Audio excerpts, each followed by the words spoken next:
I'm not sure what, but there's just something in human nature that makes it ridiculously fun to collect things. There's nothing quite like seeing a large assortment of amassed goods to convince one to commit to consumerism and poor financial decisions. I feel like just about everyone is or has been a collector of something at some point, whether they consider themselves a collector or not, and I myself am the exact same way.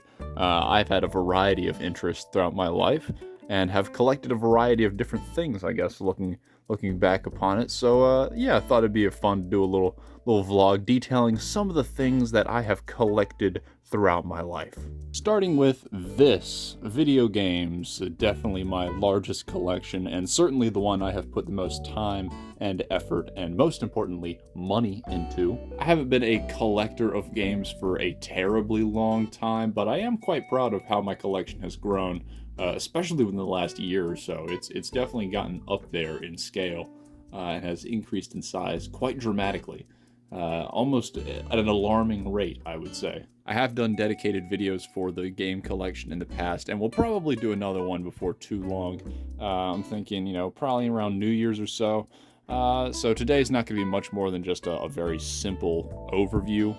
Can't really say I derive a whole lot of pleasure from owning rare or super valuable games. Like, if you want valuable, like, I've got the DS Pokemon games right here. Like, that's about as valuable as my collection's gonna get, at least for right now. But I'm more so derive my enjoyment of collecting from owning some of the weirder, more obscure titles. Stuff like, Doug Flutie's Maximum Football, which is the only video game I know of to feature Canadian rules football, or FIA European Truck Racing, which is a truck racing game that is only sold in Europe and that I got at a French used game store. Or stuff like Gravity Days Remastered, which is the only Japanese game I own. So we've got some cooler stuff in the collection that I'm quite proud of as far as that goes. Some of the other fun, funky things I have are games like Beautiful Joe, or the Burger King releases, or 2K Sports All Pro Football 2K8, which is the last 2K Pro Football game. Just things like that, or this random Xbox One, Xbox 360 backwards compatible version of San Andreas, which is dog shit. It's dog shit. I don't know why. That's just the kind of stuff that really gets me going as a collector. Like, just the decision of knowing, ooh, I could get Baldur's Gate 3, or I could get Castlevania Lords of Shadow for the Xbox 360. Guess which one I own. Next up, we got Legos. This is the other thing I've shown off on my channel. I did a dedicated vlog a couple months ago showing off my Lego collection, and as it stood then, and still currently stands now, though I'm looking at getting a couple other sets sometime soon. I have loved Legos for about as long as I can remember, and honestly, my collection with Legos isn't really intentional like it was with the video game collection. More so, I bought Lego sets and I put them on display, and then I kept buying more sets and I kept putting them on display, and then rinse and repeat for about 10 years. But I'm pretty proud of what I got, and like video games, I don't really buy anything out of rarity or value or anything like that. I guess that's true for anything I collect, really. I buy it because it appeals to my personal tastes, and I think these are fun to put together. So that's really the reasoning behind any Lego set I've purchased. Now, somewhere stored away in the recesses of this house, we have my old Hot Wheels and Thomas the Tank Engine sets, and those are things I was super into when I was younger, probably preschool, early elementary school, that sort of thing. I have very fond memories with my old Hot Wheels and Thomas the Tank Engine sets. But beyond those, the things I remember collecting earliest in my life are these.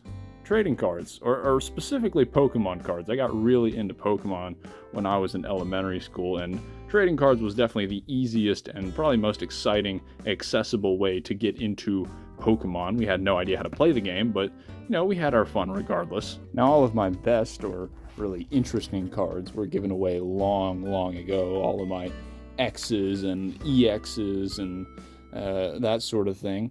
Things that had, value to us elementary schoolers, even though we had no idea how to use them. But, it's still, I think it was still cool to have and have a lot of these cards to go to the store, and there's something super fun and satisfying about being able to open up a pack, not knowing what you're gonna get, that sort of thing. I definitely don't have anything super noteworthy in my collection anymore. We got this Detective Pikachu card from the movie. That was kind of cool. You know, a few energy cards.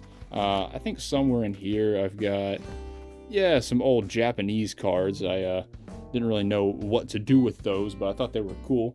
And then a couple years ago, we got this collector's set because I thought that'd be fun to unbox on a vlog, and it was. There's still, like I said, some sort of joy and I don't know, satisfaction that derives from opening up a card pack and, you know, maybe getting something rare, being able to put it in the sleeves, you know, something fun like that. So yeah, trading cards, those are that was definitely something I was into when I was younger. Now, as I got older, my tastes matured a little bit, and although my parents would not let me play Call of Duty when I was in middle school or early high school, they did let me play fake Call of Duty, Nerf guns, and unlike Pokemon cards, I actually still own just about every Nerf gun that has ever been in my possession.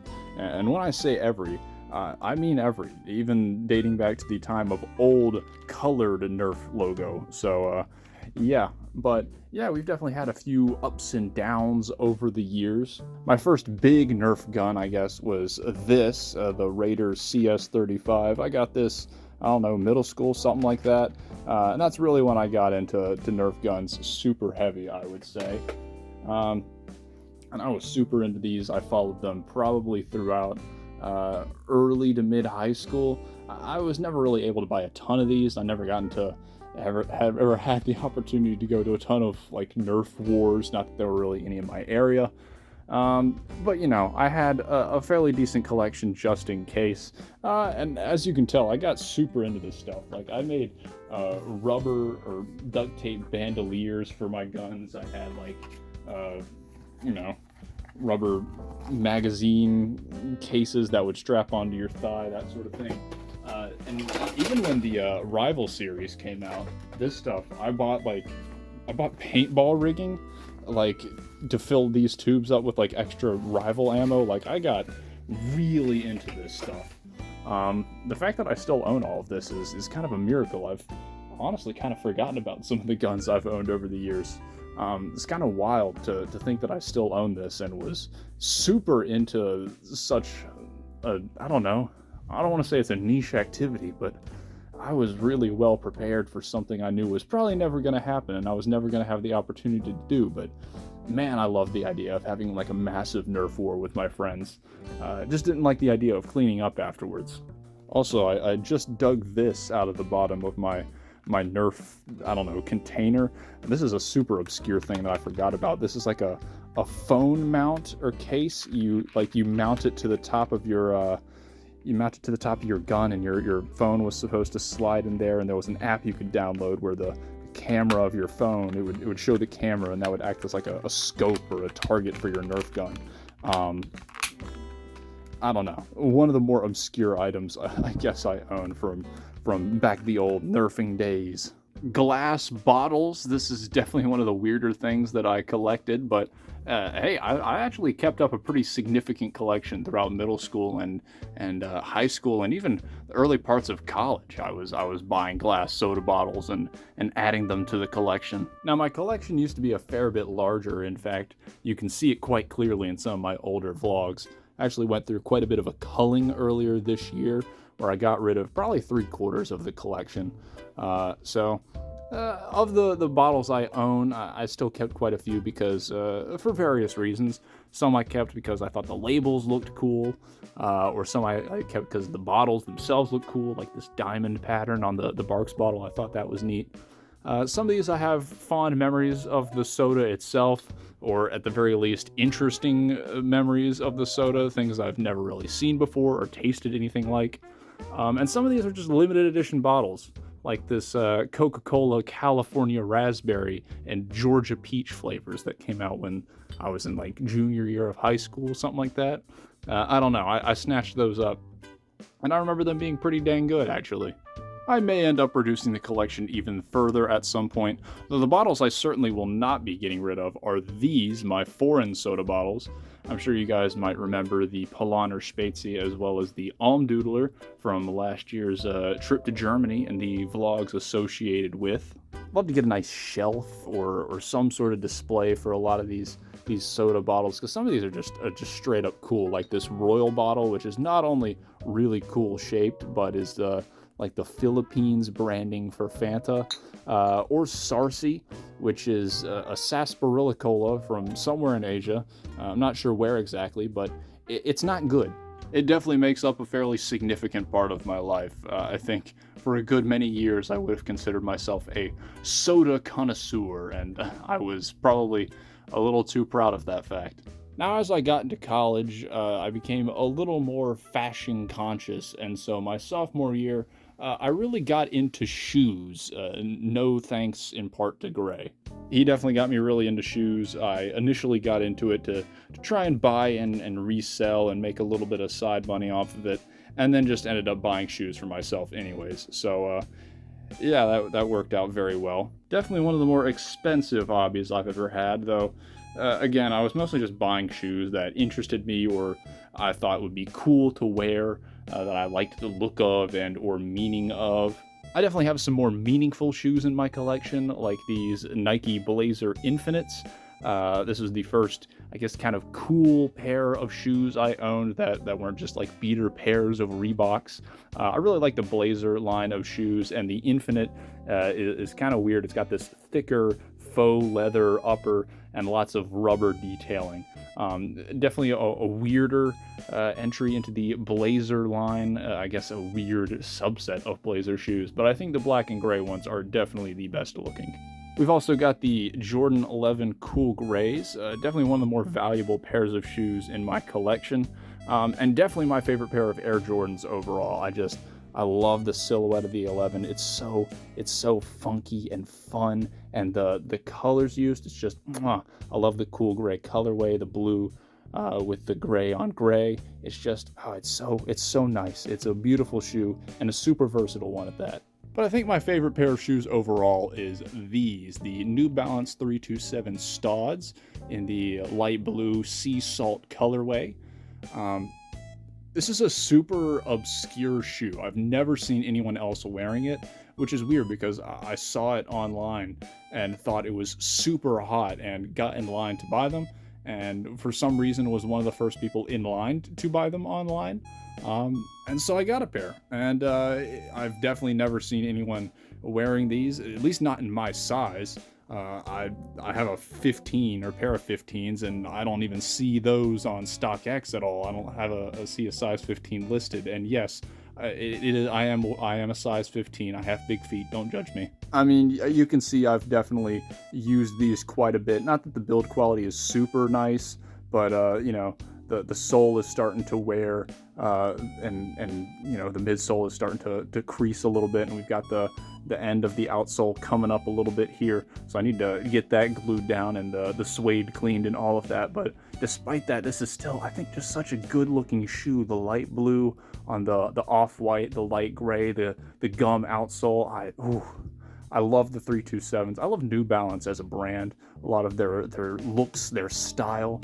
I think this is an incredible looking shoe, and I love the colors used, and I wear it all the time. I wear it literally all the time. I love it. So yeah, while I haven't bought any shoes for myself in quite some time, it's definitely a hobby and field of interest I keep very loose track of, and is probably something I can see myself getting back into in the future. We got the scarves. You guys probably remember this from the Europe vlogs, where I got in the habit of buying a scarf for each major pro soccer team for every city that I went to, or at least most cities that I went to, and it was a cool little collectible to look forward to getting. It's the main thing I remember each city with, and yeah, if I ever went back to Europe, it is definitely a tradition I would continue with, is buying scarves for each city. I loved getting these, and I think it makes for some super cool decorations. It's definitely the collection that I have added most recently to my collection of collections. Yeah. And that finally brings us to the last two collections for the day. The two collections that, alongside video games, I am still actively working on. Books is something I'm sure just about everyone has at least some small collection of. It is certainly something I have gained a wide number and variety of in my 22-year-long career as a person. However, the books I've purchased most recently aren't really books, more so graphic novels and manga.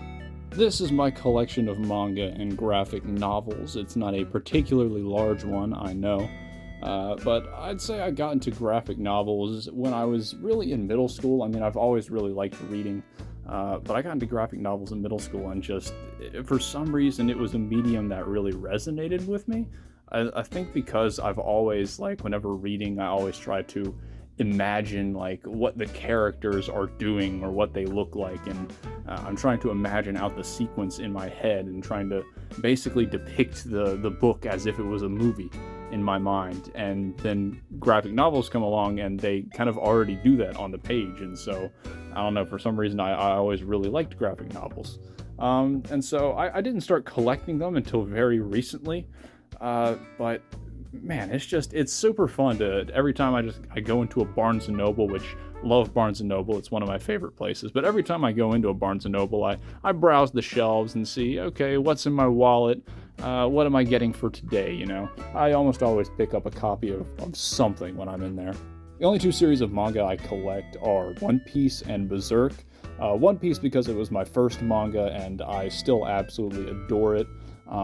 I usually reread the series from the beginning at least once a year, just because I love it that much. It means so much to me. I absolutely adore almost everything about this series. And then Berserk is just quite possibly the greatest manga I have ever read. It is probably the pinnacle of the medium, and I would love to get a full set of these deluxe editions because they're just so massive and intimidating, and I love them. It's not going to be for everyone, but it's got some of the craziest art ever committed to the pages of a manga. It's absolutely insane. Like, I love this series.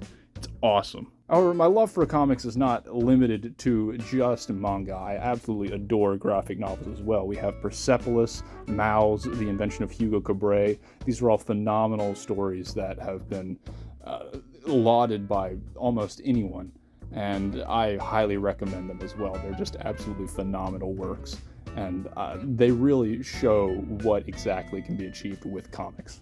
And lastly, we've got my Milk Crate of vinyl. I love me some good music, especially rap and classic rock, and so vinyl is something I've kind of been trying to get into over the past several years, alongside literally everyone else. My collection is really quite small. I've really only been going at it for about 2 years or so, I'd say, and it's gotten to the point where I can't use my record player anymore. It's one of those, like, really shitty ones that looks kind of like a suitcase, like the Crosley Walker or whatever the hell it's called. But I can't use it. I feel like it's going to damage my vinyl, so I'm going to wait until I get a nice new record player before I really continue expanding my collection too much. But in the 2 years I've been doing this, I'm quite happy with some of the things I've procured. I don't think I have anything that's like one of a kind or anything, but you know, we've got some cooler stuff like this Mos Def 12-inch singles record, which was a precursor to his legendary Black on Both Sides album. The Forever Story was definitely my favorite rap album of 2022, and possibly my favorite album of 2022, period. It's definitely in close competition with Ants from Up There, which I'm also trying to get on vinyl. We have quite a few of these 45s that I received from my mom and aunt, and there's some fun ones in here, like Walk This Way. We got Purple Rain, Don't You Want Me, Man Eater, one of my favorite 80s singles. Just some absolute bangers in here. Staying Alive, Safety Dance, you know, some good stuff. I like to think I have a decent bit of variety in here. You know, I've got some older stuff, you know. I've also got some newer stuff. I've got some rap. We got some rock. We got just some random what the hell ever stuff. But I think easily my favorite thing in the collection is this, the Jimi Hendrix Experience live at Monterey. This is a 2007, I think, reprint of his performance at the 1967 Monterey Pop Festival.